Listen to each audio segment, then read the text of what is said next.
நண்பர்கள் அனைவருக்கும் இனிமையான வணக்கம். ஒன்டாரியோ மாகாணத்தில் இருந்து மிகப்பெரிய பொருளாதார செய்தி ஒன்று வெளியாகி இருக்கிறது. உலக புகழ்பெற்ற பான நிறுவனம் கோகோ கோலா கம்பெனி பிரம்டன் நகரில் $141 மில்லியன் முதலீடு செய்து தனது உற்பத்தி மற்றும் விநியோக மையத்தை விரிவுபடுத்துகிறது. இந்த அறிவிப்பானது ஒன்டாரியோ பொருளாதாரத்திற்கும் வேலை வாய்ப்புகளுக்கும் ஒரு மிகப்பெரிய முன்னேற்றமாக பார்க்கப்படுகிறது. இந்த திட்டம் பிரம்டன் நகரில் உள்ள நிறுவனத்தின் முக்கிய உற்பத்தி நிலையத்தை புதுப்பித்து புதிய தொழில்நுட்ப வசதிகளுடன் விரிவுபடுத்தும் என்று சொல்லப்படுகிறது. புதிய உற்பத்தி வரிசையான ப்ரொடக்ஷன் லைன் அமைக்கப்பட்டு ஆண்டுக்கு கூடுதலாக 20 மில்லியன் பெட்டிகள் வரை பானங்கள் தயாரிக்கப்படும் என்று சொல்லப்பட்டிருக்கிறது. கட்டுமான காலத்தில் மட்டும் 500 வரை நல்ல ஊதிய வேலை வாய்ப்புகள் உருவாகும் என்றும் தெரிவிக்கப்பட்டிருக்கிறது. அதே வேளையில் ஒன்டாரியோ முதல்வர் டக் ஃபோர்ட் இந்த முதலீட்டை வரவேற்று இது ஒன்டாரியோ தொழிலாளர்களின் திறமைக்கு அளிக்கப்பட்ட பெரிய நம்பிக்கை என்று வாக்களித்திருக்கிறார். அதே வேளையில் பொருளாதார வளர்ச்சி மற்றும் வேலை வாய்ப்பு துறை அமைச்சர் விக் ஃபெடலி கூறுகையில் ஒன்டாரியோ வட அமெரிக்காவின் முக்கிய உணவு மற்றும் பான உற்பத்தி மையங்களில் ஒன்றாக திகழ்கிறது என்று கூறியிருக்கிறார். இந்த விரிவாக்கம் முழுவதும் கனடிய தொழிலாளர்களால் மேற்கொள்ளப்படும் என்று சொல்லப்பட்டிருக்கிறது. அதே வேளையில் 75% கட்டுமான பொருட்கள் கனடாவில் இருந்தே பெறப்படும் என்றும் சொல்லப்பட்டிருக்கிறது.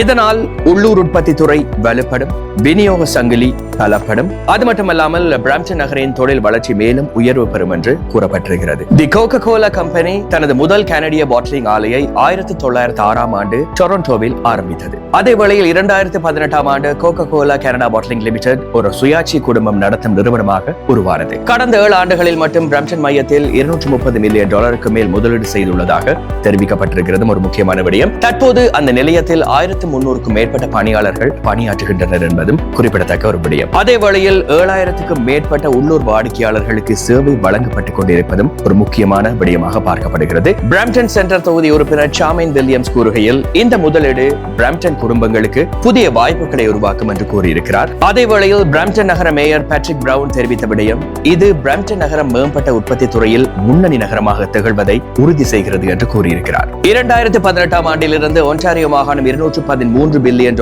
அதிகமான முதலீடுகளை ஈர்த்திருக்கிறது. ஒரு முக்கியமான விடயம், 1 மில்லியன் புதிய வேலை வாய்ப்புகளும் உருவாக்கப்பட்டிருக்கிறது. இப்போது $141 மில்லியன் மதிப்பிலான இந்த புதிய முதலீடு ஒன்டாரியோ பொருளாதாரத்தை மேலும் வலுப்படுத்தும் முக்கிய கட்டமாக பார்க்கப்படுகிறதும் ஒரு முக்கியமான விடயமாக இருக்கிறது. பிரம்டனுக்கு இது பெருமை, ஒன்டாரியோவிற்கு இது வளர்ச்சி, கனடாவுக்கு இது நம்பிக்கையாக பார்க்கப்படுகிறது. மீண்டும் சந்திப்போம்.